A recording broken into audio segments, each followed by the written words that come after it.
Bonjour mes amis, j'espère que vous allez bien. Alors aujourd'hui, je vais vous lire un texte de lecture, Les chiens d'Eric, page 116. Les chiens d'Eric.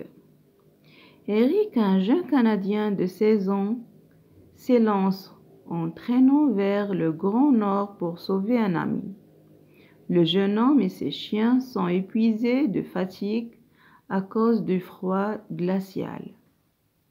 Dans l'immensité blanche du Grand Nord canadien, pendant un hiver rude à geler la sève des arbres, Eric, un jeune Canadien de 16 ans, qui rêve d'aventure, s'élance en traînant vers le Grand Nord pour sauver Selka, un très grand ami.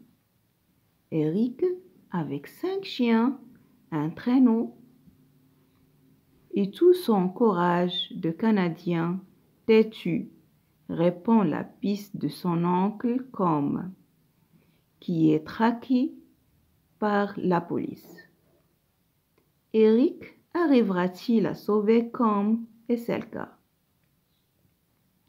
Pourra-t-il échapper à ce grand froid qui prend les jambes dans un étau de glace et qui vous entraîne dans un grand sommeil? Le jeune homme et ses chiens sont épuisés de fatigue à cause du froid glacial. Le soir, Eric ne faisait halte que pour quelques heures. Il mettait à bouillir le thé sur sa lampe et dévorait sa viande frite. Les bêtes s'enfouissaient dans la neige et lui aussi était à demi-mort. Il dormait en tas dans le même trou, les chiens et le garçon. Le matin, il leur jetait des poissons gelés dont il avait encore un plein sac. Et le fouet ressemblait l'attelage. Youk attaquait, la gueule dans le vent, entraînant les autres, et peu à peu, quand la course leur avait échauffé le sang, les chiens tiraient. Eric comptait les jours. Elle était partie depuis 9 jours.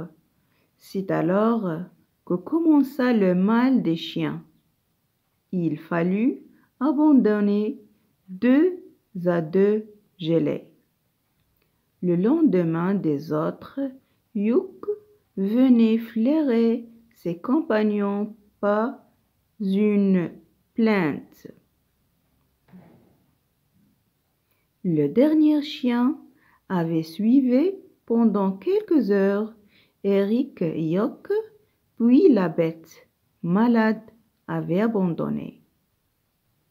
C'est cette nuit-là que, pour la première fois, Eric entendit les loups. Il s'était battu pour la carcasse du chien. Tout autour de lui, à l'infini, s'étendait la neige éblouissante. Mort de fatigue, Eric n'arrivait pas à se lever la tête enfouie dans la poitrine velue de Youk. Youk bêlait de faim. Il devait savoir lui aussi qu'il ne restait plus de poisson gelé, plus de viande frite, plus rien. Youk. La bête répondit par un grondement affectueux. Le traîneau était là, le traîneau désormais inutile et trop lourd pour Youk tout seul. Le jeune homme et son fidèle chien sont épuisés de fatigue et morts de faim.